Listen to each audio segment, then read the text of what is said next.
So we've been talking about exponential functions.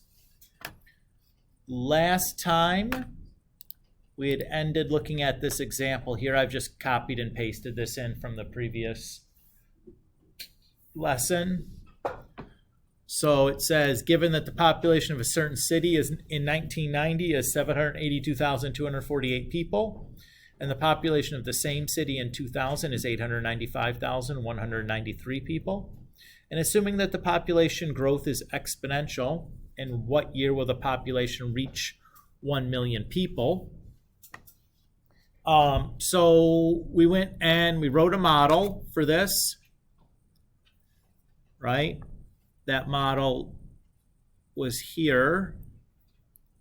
And then in step 2, we set that model equal to 1 million and solved using our calculator. I just want to kind of explore the implications of that model a little bit further for a moment.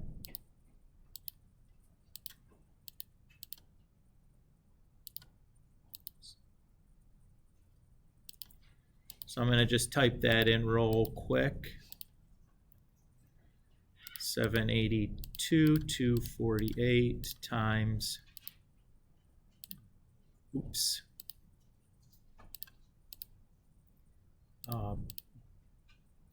b to the x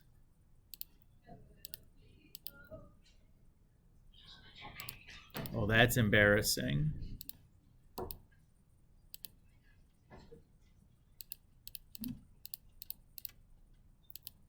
Let me just track that. Okay, good.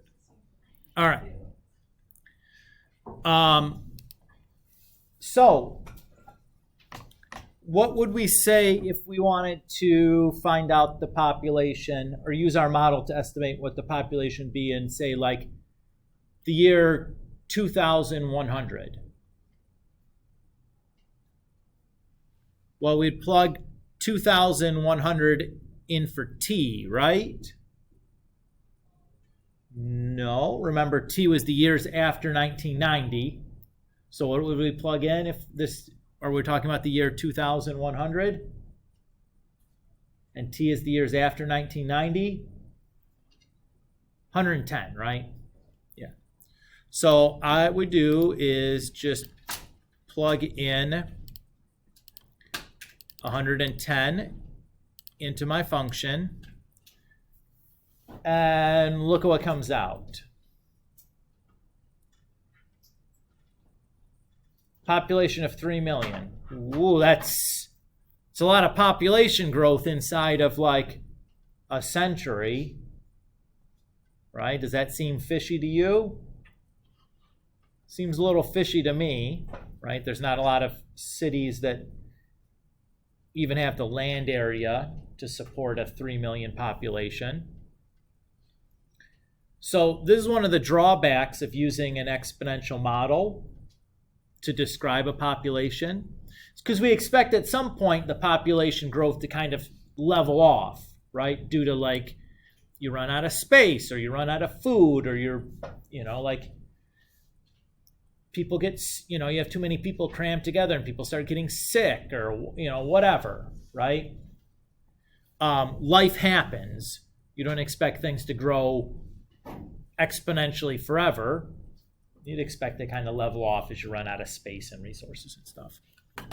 So what we'd like is to define another kind of function that kind of better describes that kind of behavior, that leveling off behavior.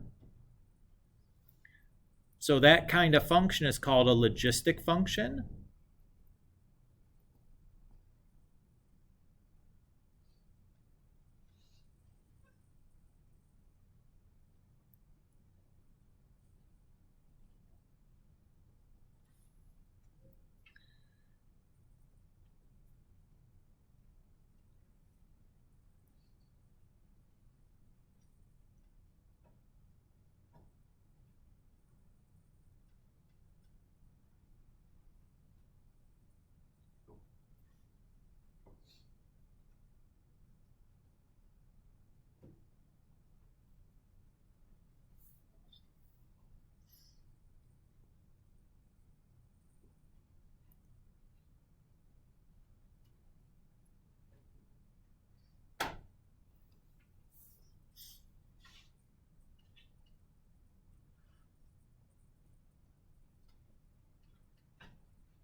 So we say that our logistic growth function is going to just be of the form c over 1 plus a times b to the x, or we could write it as c over 1 plus a times e to the negative kx, where our a, b, c, and k are all positive values, and b has to be between 0 and 1 then.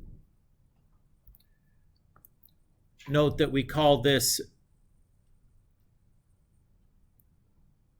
logistic decay if the k is negative and or that b is bigger than 1.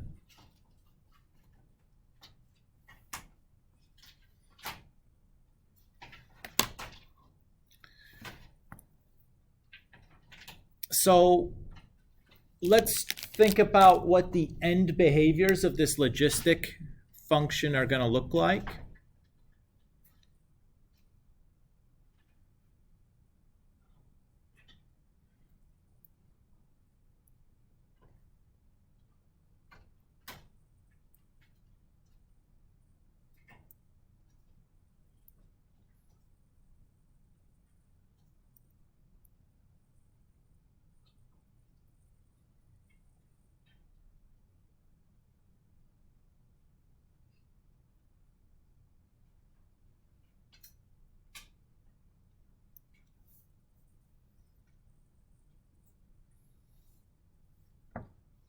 Okay.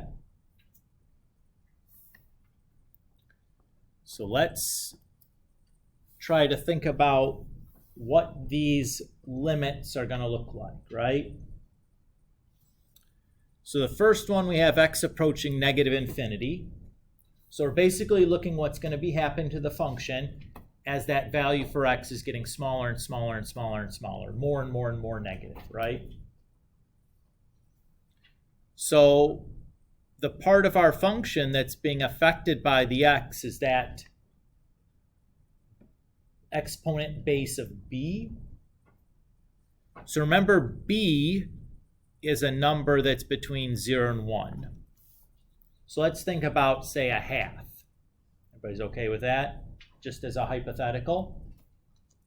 If I take a half and I raise that to a negative 1, what do I get?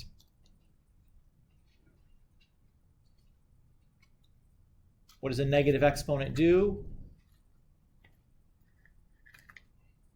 Makes a reciprocal, right?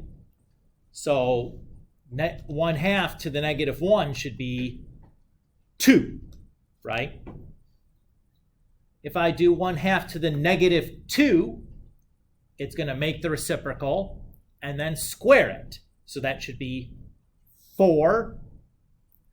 1/2 to the negative 3 is going to make the reciprocal and then cube it. So I'd get 8.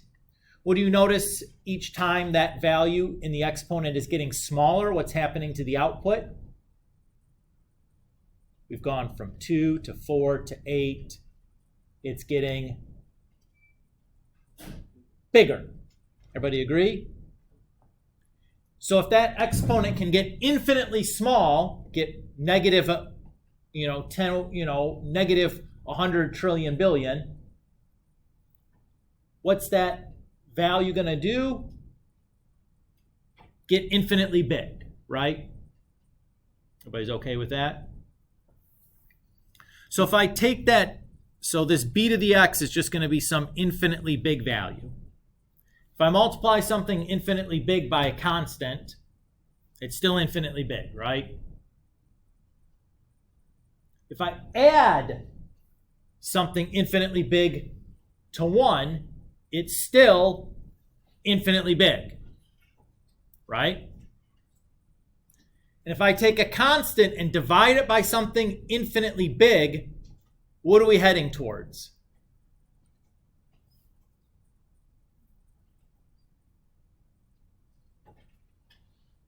Let's look at some fractions and see what happens as their denominators get bigger and bigger and bigger, right?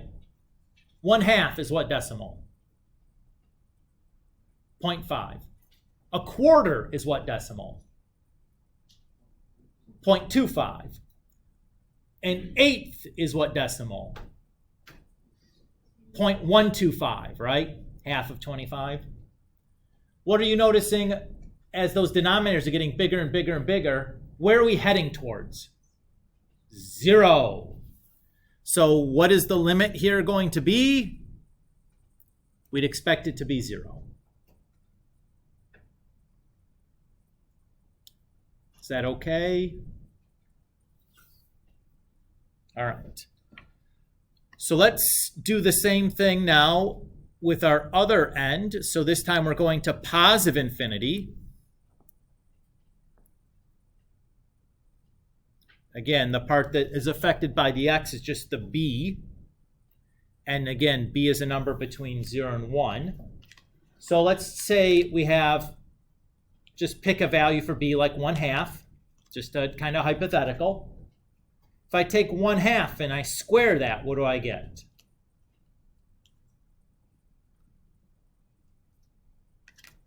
One-fourth, right? If I take 1/2 and I cube it, what do I get? 1/8. If I take 1/2 and I raise it to the 4th, what am I going to get? 1/16. What do you notice about the values? So 1/2 is 0.5, 1/4 is 0.25, 1/8 is 0.125, 1/16 is 0.08, 125, I think. What do you notice is happening here? We're getting closer and closer to 0, right? So if I take 0 and I multiply it by a, what do I get? 0. If I take 1 and I add it to 0, what do I get? 1. So that leaves me with c over 1, which is just going to be c. Everybody's okay with that? So what this tells me is that I have horizontal asymptotes at y equals 0 and y equals c.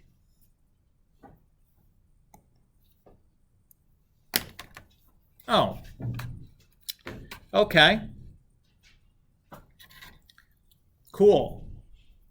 So let's look at some specific of these logistic functions here.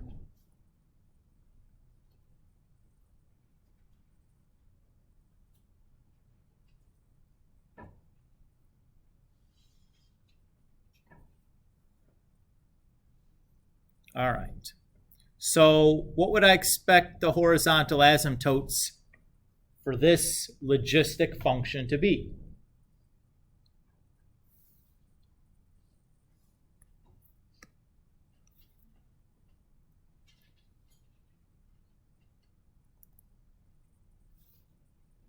Well, one of them always has to be y equals 0. The other one is going to be y equals c, right? And what is c in this case? 10.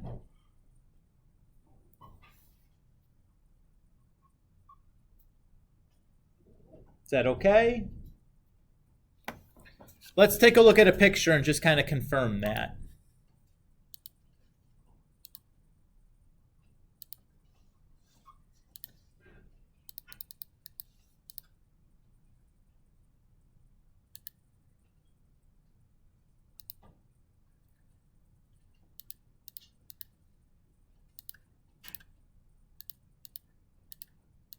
Just going to reset my window here to something kind of standard. Okay.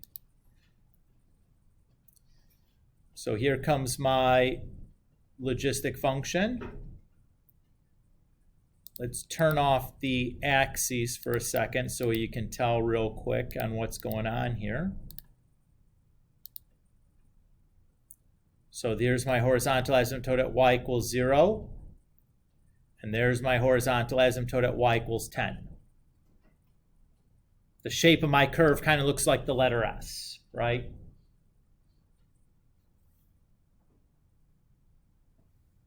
Okay. What if I wanted to find out like f of 0? What does that tell me to do? Or how do I find f of 0? Yeah, I just plug 0 into the x. Very good.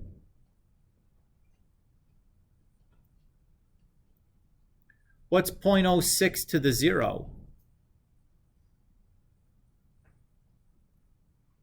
1. So I'm left with, well, okay, 3 times 1 is 3, plus 1 is 4, so that's going to be 10 over 6, or reduced down to 5 over 2. Right? Everybody's okay there? In the context of a population problem, what does f of 2 or f of 0 equals 5 over 2 mean?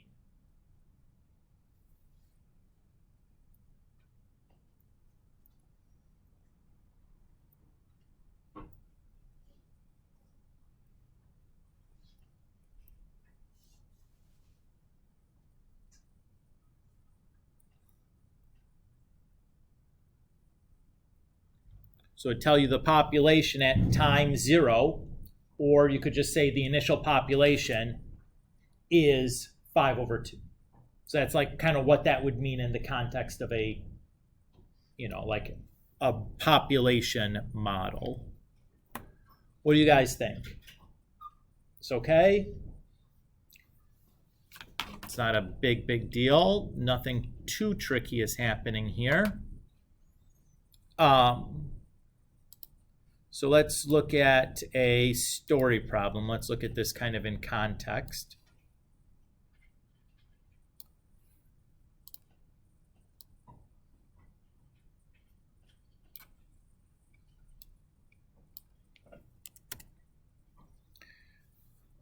The population of a city can be modeled using the logistic growth equation, P of t equals yada, yada, yada, where P is the population of the city, T years after 1950. At the beginning of what year will the city have 1 million people? All right.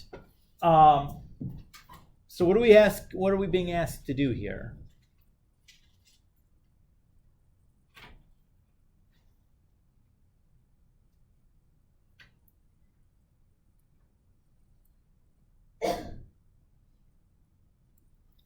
Finding a value of t, right?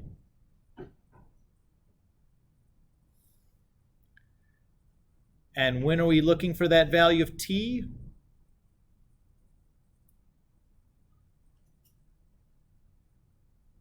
When the population is 1 million.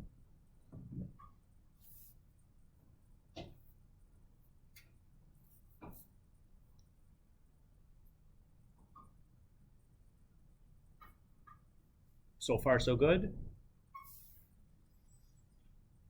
So how do I solve something like this?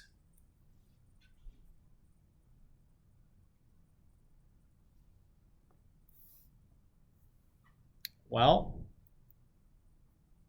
I'm going to go ahead and do that the same way I would have solved this problem at the end of yesterday's. Do you remember what we did to do that? We put in our calculator, graphed, and found the intersection, right? Everybody's okay there? Okay. So I'm going to go to pull out my calculator. Again, if you have your calculator with you and you want to follow along, I encourage you to do so. I'm going to turn my axes back on. All right, let's see. I'm going to turn that one off. And I'm going to type in that function for P of t. So I've done that in advance, but that's all I'm doing is typing that into my calculator. So notice I use the fraction command because it's kind of a pain to do it without it. You need a lot of parentheses there and it gets a little confusing. And then I'm going to need 1 million.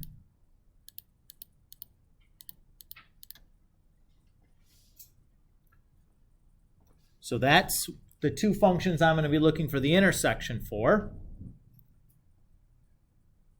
What I need to do now is set my window, right? So I don't know how long this is going to take. I'm just going to pick kind of a big X value, say maybe 100. I can always go and make that bigger if I need to. But I usually err on the side of like, I'd rather have too much than too little. The Y, well, I know the one horizontal asymptote is at 0. And the carrying capacity is going to be 1,425,397, like the upper bound, that other asymptote. So I'm going to use that, except I don't want to type in all those extra numbers. I'm just going to use 1.5 million. Feels like it's just going to be easier to me.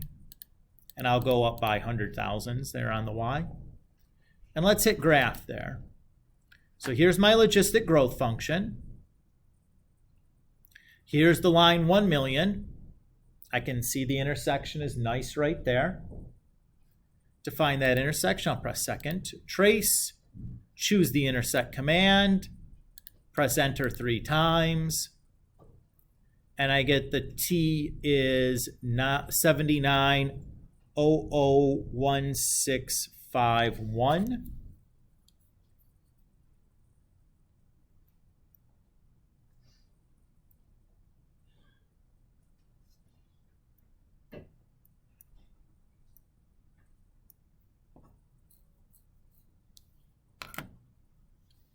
Is that my answer, though?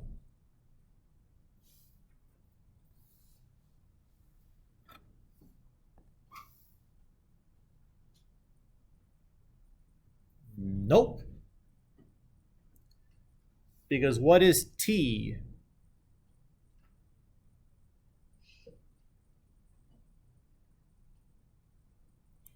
Years after 1950, and it's asking for the beginning of what year? So what am I going to have to do to this number?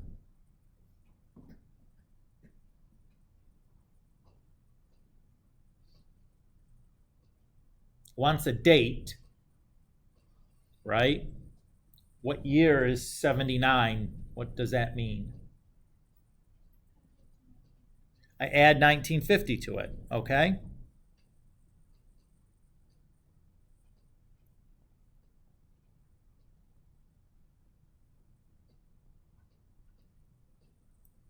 So rounds that, say, 2029. Is that right? Well, okay. So it should, if that's right, if I do Y3 of 2029 minus 1950, I should get something that's at least 1 million, right? Since it's asking for the beginning of the year. So let's try it. Y3 of 2029 minus 1950.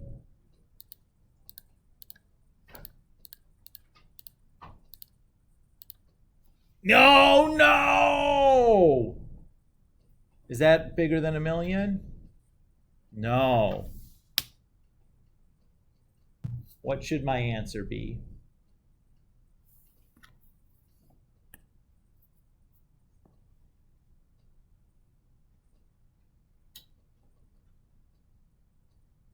What should the year be?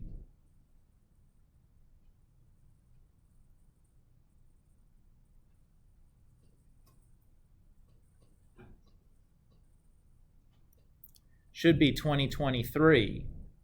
Why? Because I should have rounded this up to 80. Because it's asking for the beginning of what year the population is growing. If I round that down, I'm going to end up with less than the population I wanted. If I round it up, it'll have at least the population I wanted. So I should have rounded that up to 80 and used that, and that's how I'm going to end up at 2023. Or 2030. Yikes. 2023 is our date, I think. Is it still 2023? I'm very tired.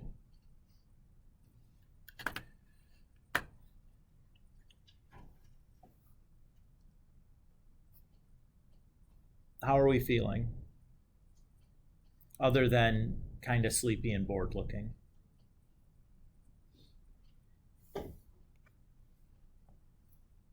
This is where I want to stop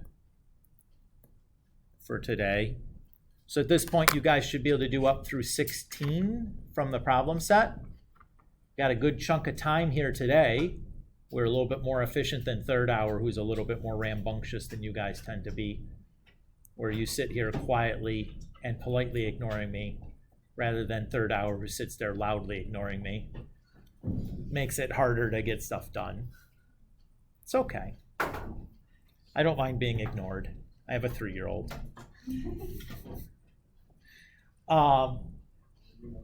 So get your stuff out, make some progress, get some stuff done.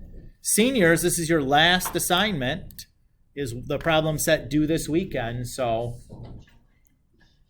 get her done, guys. Juniors, you guys still have like, I don't know, like what, 5-6 weeks left or something? That's not that much. It's not that much. But it's 5 like, in a row.